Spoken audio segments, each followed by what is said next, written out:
আমাদের জীবনে সবথেকে ইম্পর্টেন্ট অপারেশন এটা। দেশের প্রত্যেকটা পয়েন্টে পয়েন্টে সিকিউরিটির ব্যবস্থা করে দাও। দেশের ভিতরে এবং দেশের বাইরে যত এজেন্ট আছে সবাই কাজে লাগাও। একজন মন্ত্রী মিনিস্টারে যে সিকিউরিটি দেওয়া হয় তার থেকে বেশি সিকিউরিটির ব্যবস্থা করো। কোনোভাবে জানি চেয়ারম্যান সাহেবের এই কভার ভ্যান হাইজ্যাক না হয়।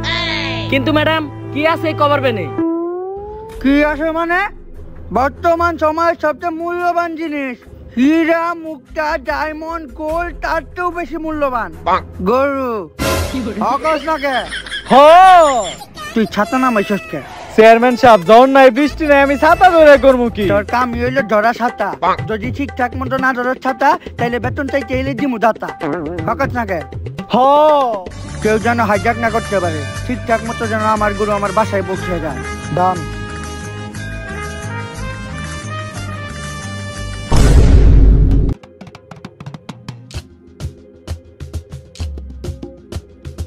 আরে ছুটে না কি? আসলে আমার একটা সমস্যা আছে, কারোর লগে হ্যান্ডশিপ করলে হাত ছুটে না, লক লেগে যায়। তাইলে আমাকে দুইজনেরটা ছুটলো কেমনে?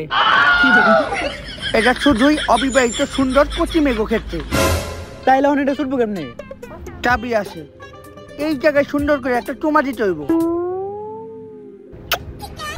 আরে চেয়ারম্যান সাহেব বয়সবার বানছে, সমুদ্রের পানি একেবারে শুকিয়ে যাবে গা। তোরা যা, আমি আমার জামার লাগি মতো কথা বলাহি।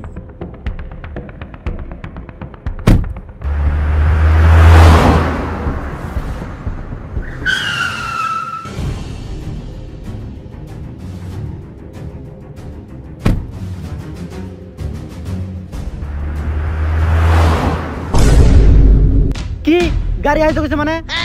এত বিশেষ করে দায়িত্ব দিলাম তোমার উপর চাইরা, আর তুমি দিলা পিছনটা মাইরা। কুরবানির 6 দিন আছে, এই 6 দিনের মধ্যে যেমনি হোক আমাকে গরুটা খুঁজে বের করতে হইব। কিন্তু ম্যাডাম গাড়ি তো খালি হাইজ্যাক হয় নাই, গাড়ি বাঁচাইতে যায় আমাকে সব এজেন্ট মারা গেছে। এখন এই মিশন কমপ্লিট করবো কেরা? একজন তো আছে, পাঠান।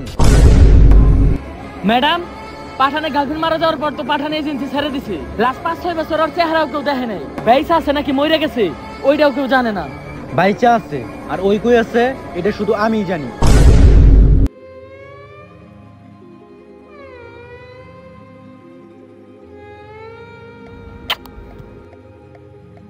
এই যে পাঠান প্রতিদিন এই জায়গায় বৈশা আকাশের দিকে তাকায় ও মেঘের অপেক্ষা করে। কিন্তু কেন ম্যাডাম? কারণ ওর গার্লফ্রেন্ডের নাম ছিল বৃষ্টি। পাঠান এই কি অবস্থা করছো নিজের? চুল দাড়ি বড় বড়, শরীর শুকায় গেছে। ম্যাডাম আমি প্রেম কইরা হইতে চাইছিলাম জনি সিং, কিন্তু সেকা খায় হয়ে গেছি কাবির সিং। ম্যাডাম আমার গার্লফ্রেন্ড মরে যাওয়ার পর থেকে শুধু আমার জীবনে দুইটা জিনিসই কাজে লাগে। একটা হইলো আরেকটা হইলো আমার বাম হাত। উস্তাদ বাম হাতের কি কাম? ওইটা শুধু গার্লফ্রেন্ড ছাড়া সিঙ্গেল পোলা বান্ডাই বুঝবো। ঠিক। পাঠান তোমার একটা মিশনে যাইতে হইব। ম্যাডাম আমার গার্লফ্রেন্ড মরার পর থেকে আমি এজেন্সি ছেড়ে দিছি। এখন আমার জীবনে শুধু দুইটা জিনিসই ইম্পর্টেন্ট। দেখেন আমার কথা কইবা, আমার কথা। এক আমার বাম হাত, 2 নাম্বার শিওর আমার কথা কইব, আর 2 ওইটাও আমার বাম হাত। আর ম্যাডাম ওই দিন আপনারা কই আছিলেন যখন আমার গার্লফ্রেন্ড মরে গেছিল? তখন শুধু আমার পাশে ও আসিল। আমি যখন ডিপ্রেশনে পড়ে সুইসাইড করতে গেছিলাম তখন আমার পাশে ও আসিল। আমি যখন নেশাগ্রস্ত অবস্থায় গাড়ি চালায় অ্যাক্সিডেন্ট করছিলাম তখন আমার পাশে ও আসিল। বুঝছি তোর জীবনের সব বিপদের সময় ওই তোর পাশে আসলো। ওই রকম কিছু না ম্যাডাম, আমার জীবনে ও সব বিপদের সময় ও আমার সাথে আসিল। এটার মানে বুঝতেছেন না তো? কুফাও আমার জীবনে সব বিপদ ওর লেগেই হয়েছে। যাই হোক পাঠান, সাদের কথায় আসি। এটা কিন্তু ছোটখাটো কোনো মিশন না, আমাকে চেয়ারম্যান সাহেবের কুরবানি গরু গাড়ি হয়ে গেছে। ম্যাডাম আপনি অন্য কাউরে খুঁজে নেন, পাঠান আর কোনোদিনও এজেন্সিতে ব্যাক করবো না। উস্তাদ 5-6 বছর হয়ে গেছে কোনো কাজকর্ম করতেছেন না। অনেক বছর হয়ে গেছে গরু গুস্ত দিয়ে ভাত খাই না। হোটেলে যাই মানুষ আমগো সামনে গরু গুস্ত দিয়ে ভাত খায়, আমরা খাই পান্তা ভাত আর শুটকির ভর্তা। তাই আপনি যদি এই মিশনটা কমপ্লিট করতে পারেন এই কুরবানিতে চেয়ারম্যানে খুশি আমগো গুস্ত দিব, আর ওই গুস্ততে আমরা ভরপেট ভাত খাইতে পারবো। তুই কি ভাবছস পাঠানরে গরুর মাংস খাওয়ার লোভ দেখাইলে পাঠান এই মিশনে যাওয়ার জন্য রাজি হয়ে যাবো গা? তাইলে তুই ঠিকই ভাবছস। ম্যাডাম আমি এই মিশনের জন্য রাজি, কিন্তু অনেকদিন আমি এজেন্সিতে ছিলাম না, যার ফলে আমার টিমটা আবার নতুন করে গুছাইতে হইব। গুছা সমস্যা নাই, কিন্তু মিশনের বাজেট কিন্তু আগের মতোই, একেবারে কম। ম্যাডাম বাংলাদেশে পেঁয়াজের দাম বাড়ে, মরিচের দাম বাড়ে, এমনকি ব্রয়লার মুরগির দামও বাড়ে, খালি বাড়ে না আমাকে মিশনের বাজেট। ঠিক ম্যাডাম অন্তত ঈদের দিন পরার লেগে একটা পাঞ্জাবি তো দিবেন। গরিব দুঃখী দান করার লেগে একটা পাঞ্জাবি নিয়েছিলাম, ওই থেকে একটা নিয়ে যাইস। চলবো ল টিম গুছাই।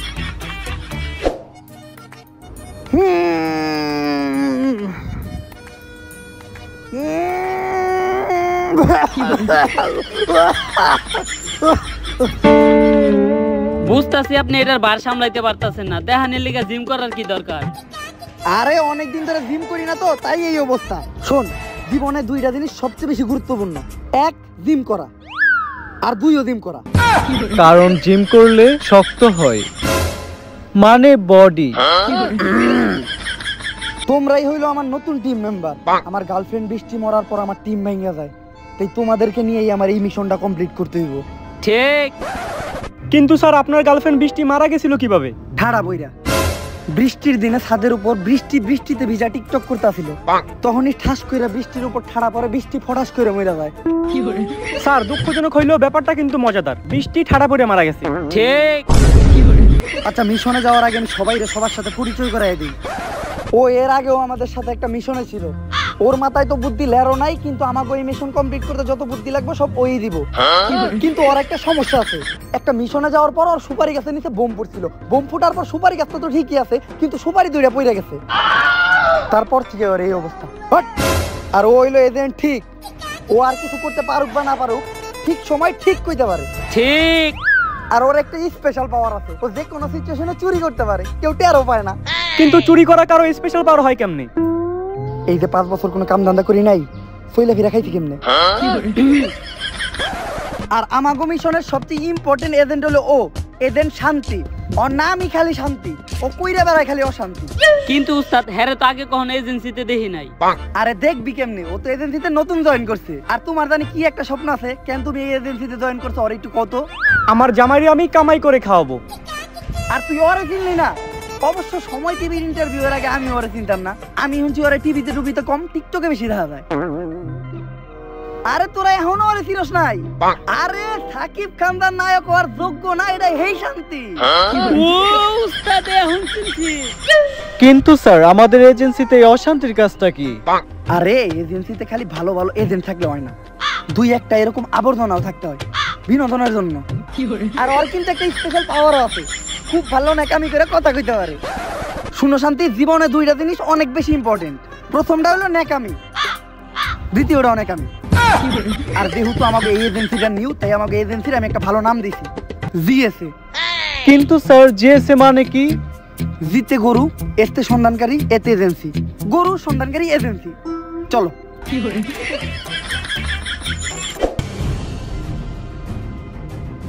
টায়ারের সাপ দেখে বোঝা যাইতেছে যে গাড়িটা এই রাস্তা দিয়ে গেছে। এক্সপিরিয়েন্স থেকে কইতাছি গাড়িটার সামনে কোথাও আছে। মনে রাখবা, জীবনে দুইটা জিনিস থাকা সবচেয়ে বেশি গুরুত্বপূর্ণ। প্রথমটা হলো এক্সপিরিয়েন্স, দ্বিতীয়টা এক্সপিরিয়েন্স। ঠিক। শান্তি, তুমি এই টায়ারের দাগগুলোর ছবি তুলে নাও। ওকে পাঠান স্যার। পাঠান, আমার মোবাইল পাওয়া যাইতেছে না। গ্যারান্টি এই চোরেই চুরি করছে। আরে না শান্তি, ও চুরি করে নাই, ও তো আগে চুরি করতো, এখনো ভালো হয়ে গেছে। ওর উপর আমার পুরো বিশ্বাস আছে। আর শোনো, জীবনে দুইটা জিনিস থাকা সবচেয়ে বেশি গুরুত্বপূর্ণ। প্রথমটা হলো বিশ্বাস, দ্বিতীয়টাও বিশ্বাস। ঠিক। কিন্তু এখন আমি টিকটক কিভাবে করব? শান্তি, এই মিশনটা শেষ হইতে দাও। এইবার কুরবানিতে চামড়ার ব্যবসা করে আমি তোমার একটা নতুন মোবাইল কিনে দিব। ক্যামেরা কিন্তু ভালো হইতইব, কারণ শাকিব খান কিন্তু আমার নায়ক হওয়ার যোগ্য না। মোবাইল যেটা মারছো সেটার মডেল কি? টিকটকার তো 3 ক্যামেরা আইফোন। তাড়াতাড়ি বেচার ব্যবস্থা কর, যাবেস্তি অর্ধেক তোর অর্ধেক আমার, ঈদের মার্কেট হয়ে দিব। কিন্তু আমি বুঝলাম না অশান্তি, এই ড্রাইভার রাস্তা ছুঁয়ে গাড়ি এরকম জঙ্গলের ভিতরে দিয়ে ঢুকাইছিল কে? তাড়াতাড়ি গাড়ির ড্রাইভারে ধরে আনো। তুই ওই গাড়ির ড্রাইভার? হ স্যার। তুই এত ভালো ভালো রাস্তা ছুঁয়ে গাড়ি এরকম জঙ্গলের ভিতরে দিয়ে ঢুকাইছিলি কে? স্যার আমি জঙ্গলে করতে গেছিলাম। করতে গেছিলি মানে? ওগুলো লেগেই তো আমাকে মা বোনটা ঠিকঠাক মতো গাড়িতে উঠতে পারে না। আরে রেপ মামলা দিয়ে ভিতরে বইরা দে। আরে স্যার আমি তো জঙ্গলে প্রস্রাব করতে আইছিলাম। বুঝাইয়া কইবি না? হন, জীবনে দুইটা জিনিস সবচেয়ে বেশি গুরুত্বপূর্ণ। প্রথমটা হলো প্রস্রাব করা, দ্বিতীয়টাও প্রস্রাব করা। ঠিক। আচ্ছা, ওই জায়গায় কি তুই ছাড়া আরো কেউ ছিল যার কাছ থেকে আমি কিছু জানতে পারবো? স্যার ওনে যারা আছিল, আমি আর এক অফিসার ছাড়া সবাই মারা গেছে। তাইলে তো আমরা লাশগুলা ডিএনএ টেস্ট করে কোনো না কোনো ক্লু পাইতে পারি। ঠিক। তাড়াতাড়ি ডাক্তার ঝাঁকানাকার কাছে চলো, ডিএনএ টেস্ট করাইতে হইব। ডাক্তার সাহেব, এই লাশটার ডিএনএ টেস্ট করতে হইব। ডিএনএ টেস্ট করলে খুনির এমন কোন সিম্বল আমরা এই লাশ থেকে পাইতে পারি যেইটা ধইরা এই মিশনের শেষ পর্যন্ত আমরা দিতে পারবো। ঠিক। ডিএনএ টেস্ট তো করবো, কিন্তু ডিএনএ টেস্ট করার যন্ত্র তো আমি নেই নাই। তাহলে যন্ত্র কই আছে? ল্যাবে আছে। তাইলে লাস্টার আপনার ল্যাবে নিয়ে চলেন। কিন্তু আমার তো কোনো ল্যাবই নেই। ওরে চিরুনিতে আশ্রয় দিব নাকি? তাইলে ডাক্তার সাহেব এখন কি করা যায়? একটা কাজ করা যায়, ডিএনএ টেস্ট। এইটা আবার কি মন টেস্ট? ডিএনএ টেস্ট মানে হলো ডিঅক্সিরাইবো নিউক্লিক অ্যাসিড টেস্ট, আর জিএনএ মানে হলো গার্লফ্রেন্ড নাড়াচাড়া অ্যাসিড টেস্ট। যেহেতু ওর পুরা শরীরে কোনো মেয়ের কামচির দাগ নাই, তার মানে ওই পিওর সিঙ্গেল। আর যদি কোনো সিঙ্গেল মৃত পোলারে কোনো মেয়ে নাড়াচাড়া দিয়ে গার্লফ্রেন্ড ওর আশা দেয়, তাহলে ওই পোলা কিছুক্ষণের জন্য হইলো জীবিত উঠবো। কিন্তু ওর গার্লফ্রেন্ড ওর আশা দেওয়ার লেগে মাইয়া মামু কই? ছি, শাকিব খানই আমার নায়ক হওয়ার যোগ্য না, আর এইটা তো কামলা। শান্তি, তুমি এই কথা কইয়া মনে দিলা অশান্তি। টিকটকে 15 সেকেন্ডের ভিডিও বানাইতে পারো, আর বাস্তব লাইফে 15 সেকেন্ড ওর গার্লফ্রেন্ড ওর অভিনয় করতে পারবে না? ঠিক। আচ্ছা ঠিক আছে, কিন্তু ওরে বইলে দিও শাকিব খান কিন্তু আমার নায়ক হওয়ার যোগ্য না। প্রথমে ওরা নাড়াচাড়া দাও, এখন বলো আই লাভ ইউ। দাঁড়াও শান্তি, আই লাভ ইউ কোয়ার পর হঠাৎ করে যদি মৃত মানুষ বইয়া পড়ে তোমরা ভয় পাইতে পারো, তো ভয় পাওয়ার কোনো কারণ নাই। আমার মতো সাহসী থাকবা। আর শান্তি, তুমি যদি ভয় পাও, ভয় পাই আমার জড়াই ধরবা, আমার কোনো সমস্যা নাই। এখন আই লাভ ইউ গো। ঠিক। I love you. ও বাবা রে, ওরে মরা মানুষ বইয়া পড়ছে, বাঁচাও কেউ আমারে, মরা মানুষ থেকে ভয় পাইছি, অনেক ভয় করতেছে, কেউ বাঁচাও আমারে। স্যার, ছাড়লেন কেন? ভালোই তো লাগতেছিল। ঠিক। এখন তোমরা চলে যাও, কারণ মৃত মানুষের কথা শুধু আমিই বুঝি। ডাক্তার, লাশের সাথে কথা কয়ে গেছে জানতে পারলা? লাশের লোকে কথা কয়ে যেটা জানতে পারলাম, লাশের পকেটে একটা মোবাইল ছিল যেটা ওই খুনিরা নিয়ে গেছে। আপনি যদি ওই মোবাইলের লোকেশন ট্র্যাক করতে পারেন, তাহলে ওরা কই আছে এটা জানা সম্ভব। ঠিক। থ্যাংক ইউ ডাক্তার, এত বড় একটা উপকার করার জন্য। থ্যাংক ইউ অন্যান্যের কারিগর। লাশের আমার দিতে হয়েছে, তাই আপনিও আমার দেন। দিতে হয়েছে মানে? আর পিসের পকেট থেকে চকচকা 500 টাকা নোট দিতে হয়েছে, তাই আপনি আমার 500 টাকা দেন। ও 500 টাকা? আমি তো অন্য কিছু ভাবছিলাম। কিন্তু লাশ 500 টাকা দিয়ে কি করবো? ওটা লাশের আর আমার পার্সোনাল ডিল। ডাক্তার, তুমি কাজ অনেক ভালো করছো, তোমার কাজে আমি খুশি হয়েছি। 500 না, তোমার আমি ঈদের মার্কেট করার লেগে 1000 টাকাই দিলাম। এজেন্ট ঠিক, ডাক্তার তো ভালো একটা কাজ করছে, ডাক্তারের লোক একবার কুলাকুলি করবে না? ডাক্তার, আপনি এত ভালো কাজ করছেন, আপনি না থাকলে এই কাজটা হইতোই না। মন চাইতাছে আপনাদের চিরুনিতে আশ্রয় দেই। ধন্যবাদ ডাক্তার। ডাক্তার ধন্যবাদ। আর ওই টাকা দিয়ে এইবার ঈদে সুন্দর একটা পাঞ্জাবি কিনবেন। আল্লাহ হাফেজ। ও, আমাকে কেউ চুমুই দেয় না। উস্তাদ, মোবাইলের লোকেশন ট্যাগ করবো কেমনে? আমাগো টিমে তো কোনো হ্যাকার নাই। দাঁড়া, একটু ভাবতে দে। তুই ওই পাশে যা, শান্তির এই পাশে দে। শান্তি আমার পাশে থাকলে আমার ভাবতে শান্তি লাগে। শান্তি, তুমি নিজেই একটা আইডিয়া দাও। আমি কোনো আইডিয়া দিতে পারুম না, শাকিব খানও কিন্তু আমার নায়ক হওয়ার যোগ্য না। শান্তি, তুমি করো খালি অশান্তি। ঠিক। এই, আমার কাছে তো একটা বড় হ্যাকারের সন্ধান আছে, হ্যাকার লেওরা। ও, ওই হ্যাকারটা যে এর আগে আমাকে লোক একটা মিশন আছিল। হ্যাঁ, কিন্তু আমি তো জানি ওই হ্যাকারটা বড় একটা হ্যাকের কেসে জেলের ভিতরে আছে। আরে ও তো আজকেই ছাড়া পেয়েছে। তাইলে হ্যাকার লেওরার কাছেই চল। ঠিক। লেওরা, তুমি বাসার ভিতরে না ঢুকে এই জায়গায় বইয়ে কি করতেছো? জেলে আসলাম তো, অনেকদিন ধরে বাড়িতে আহি নাই, তাই হ্যাক করে দরজা খুলতাছি। এই জায়গায় হ্যাক কইরা খোলার কি আছে? গেট তো টান দিলেই খুলে যায়। আচ্ছা হ্যাকার লেওরা, শুনলাম কোন একটা হ্যাকের মামলায় অনেকদিন জেলে ছিলা। হ্যাঁ, হ্যাক করে ওয়াইফাই চালানোর মামলায়। কিন্তু আমি না শুনলাম বড় কোনো হ্যাকের মামলা। হ, আমার জীবনে করা সব থেকে বড় হ্যাকই তো ওয়াইফাই। তাও ধরা খেয়ে গেছি। আমার রিমান্ডে নিয়েছিল, মারতে মারতে আমার পা ভেঙে ফেলাইছে। এখন প্যান্ট পরা পাই না, তাই লুঙ্গি পরি। কিন্তু পা ভাঙার লোকে লুঙ্গি পরার সম্পর্ক কি? আরে বুঝাস না কে, পা তো মাঝখানেটা ভাঙছে। স্যার, পুলিশ বন কাটতে গিয়েছিল, ভুল করে বাঘের গায়ে কুব লেগে গিয়েছে। ঠিক। আচ্ছা, কাজের কথায় আসি। হ্যাকার লেওরা, তোমার জন্য আমি এখন একটা হ্যাকের এমন অফার দিমু যেটা করতে পারলে তোমার জীবন ঘুরে যাইব। আমার জীবন ঘুরবো? ওই কাজ আমি কখনোই করবো না, কারণ একটু ঘুরলে আমার মাথা ঘুরে। আরে আমি ওইটা বুঝাইতে চাই নাই, আমি বুঝাইতে চাইছি যে এখন তোমার আমি যে কাজটা দিমু ওই কাজটা করতে পারলে তোমার জীবন দাঁড়ায় দেবো গা। আমি এমনিতে সব সময় দাঁড়িয়ে থাকি, আমার দাঁড়িয়ে থাকতে ভালো লাগে না। আরে আগে কথাটা তো হই না লো, আমি তো হ্যাকটা করতে দিমু, এটা শুনলেই তো তুই পাগল হয়ে যাবি। আমি পাগল হয়ে যাবো এমন কথা আমি জীবনে শুনবো না। শান্তি, ওরে আমি বুঝাইতে পারবো না, ওরে তুমি একটু বুঝাও না পাঠান, ওরে আমিও বুঝাইতে পারবো না, কারণ শাকিব খানও আমার নায়ক হওয়ার যোগ্য না। ঠিক। শোনো লেওরা, তোমাকে একটা মোবাইলের লোকেশন ট্র্যাক করতে হবে। তুমি যদি মোবাইলের লোকেশনটা ট্র্যাক করতে পারো, তাহলে এবার কুরবানি ঈদে তোমাকে গরুর মাংস দিয়ে ভাত খাওয়ানো হবে, একদম ফ্রি। এইটা কইলেই তো হয়, এত পেছানির কি দরকার? হ্যাক করতে হইলে আগে একটা ভালো নেটের কাছে যাইতে হইব।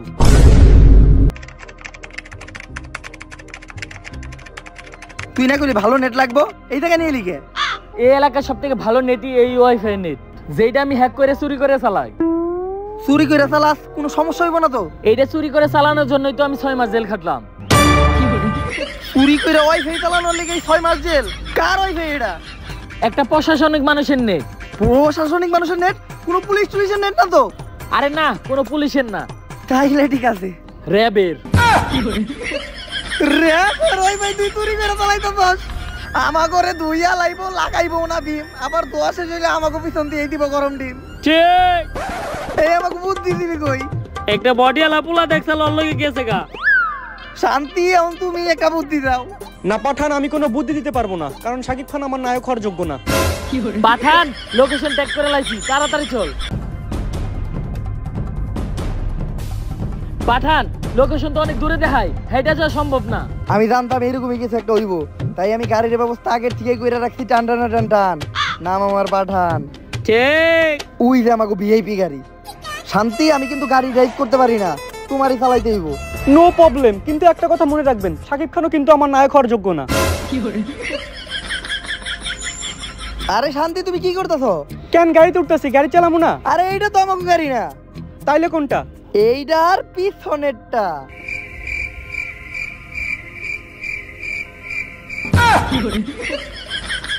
আর হ্যাকার লাউরা গাড়িতে করে আমরা 3 জনে যাইতে পারবো, তোমার দেওয়ার জায়গা নাই, তাই তোমার কাছে এইখানে শেষ। আর তুমি অনেক ভালো কাজ করছো, তোমার কাছে খুশি হইয়া আমি তোমার এইবার 1500 টাকা দিতেছি। 1000 টাকা দিয়ে ভালো একটা পাঞ্জাবি কিনবা, আর 500 টাকা দিয়ে একটা পায়জামা। আর হ্যাকার লাউরা অনেক ভালো কাজ করছে, তুই যাওয়ার আগে একবার ধরাই ধরবি না? ঠিক। উস্তাদ, এই যে আপনার 1500 টাকা।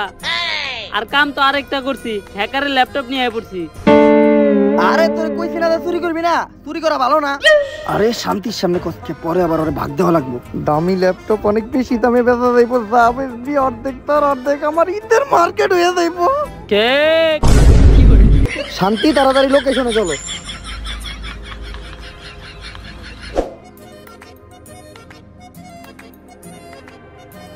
খারান উস্তাদ, লোকেশন তো এই জায়গায় দেখাইতাছে। তাইলে মোবাইলটা আশেপাশে কোথাও আছে, খুঁজ তাড়াতাড়ি।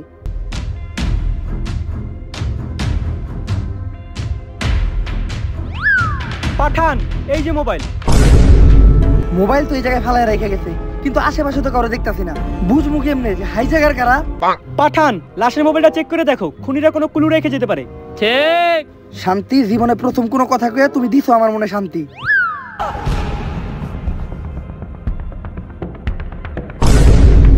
ইমো? সিঙ্গেল পোলাবানের মোবাইলে তো ইমো থাকার কথা না, খুব বেশি হলে ভিপিএন থাকতে পারে। তার মানে হাইজাগর ভিতরে কেউ একজন বিবাহিত মহিলা, আর তার স্বামী বিদেশ। সেই এই লাশের মোবাইলে ইমোটা ইনস্টল করছিল তার স্বামীর সাথে কথা কওয়ার লেগে। ঠিক। কিন্তু কার স্বামী বিদেশ? তার মানে কি আমাকে ম্যাডাম? ম্যাডাম, কেন আপনি চেয়ারম্যানের গরুর গাড়ি হাইজ্যাক করছেন? আমি হাইজা করছি মানে? এইটাই ওই লাশের মোবাইল, যেই মোবাইলটা আপনারা হাইজ্যাক করার সময় লাশের পকেট থেকে নিয়ে গেছিলেন। আর এই মোবাইলে ইমো ডাউনলোড দেওয়া আছে, আর আপনার স্বামী বিদেশ। তার মানে আপনি ইমো ডাউনলোড দিয়া ভিডিও কলে কথা কইছেন। ঠিক। শেট, আসলে আমার মোবাইলে এমবিএস ছিল না, তাই আমি ওর মোবাইলে ইমো ইনস্টল দিয়ে আমার স্বামীর লগে কথা বলছিলাম, যেটার লাগে ধরা খেয়ে গেছি। কিন্তু ম্যাডাম, আপনি হঠাৎ করে গরু হাইজ্যাক করতে গেলেন কেন? আসলে আমার আর আমার জামাই স্বপ্ন আসছিল আমরা কুরবানি ঈদে একটা গরু কুরবানি দিব, যার লাগে আমার স্বামী বিদেশ গেছিল। কিন্তু গরুর এত দাম, 5 বছর হয়ে গেছে, মানে একটা গরু টাকা চুকাইতে পারে নাই, যার লাগে আমার স্বামী বিদেশ থেকে হয় না। তাই এবার ভাবছিলাম হাইজ্যাক করে একটা গরু কুরবানি দিব, যেটাও তো লাগে হইলো না। ঠিক। ম্যাডাম, 5 বছর ধরে গরুর মাংস আমিও খাই না, আপনার কষ্টটা আমিও বুঝি। ম্যাডাম, আপনি এখন গরুটা কই আছে? গরুটা চেয়ারম্যান সাহেবকে ফিরাই দিলে চেয়ারম্যান সাহেব খুশি হয়ে ঈদের দিন আমাকে 2-4 কেজি মাংস দিব, যেটা দিয়ে আমরা সবাই ঈদের দিন পেট ভরে ভাত খামু। ঠিক। চল পাঠান, এটাই ওই গরু গাড়ি, যাও চেয়ারম্যানটা দিয়ে আসো। ম্যাডাম, গরু দিয়ে আর আগে গরুর লগে একটা সেলফি তুলি, ফেসবুকে ছেড়ে লিখমুনি আলহামদুলিল্লাহ আমাকে গরু কিনে ডান। এটা ভালো হয়। তাড়াতাড়ি দরজা খুলেন। আপনি কে? চেয়ারম্যান সাহেবের গরু কই?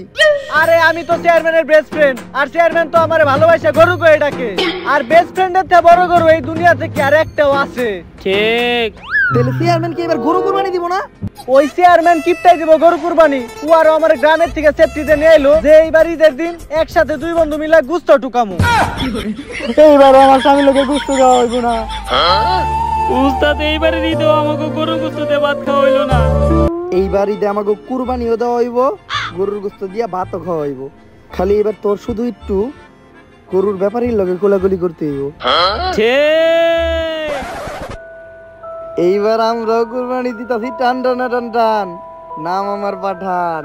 ঠিক। এই শান্তি কিন্তু টানতে টানতে পারবো না, কারণ শাকিব খানও আমার নায়ক হওয়ার যোগ্য না।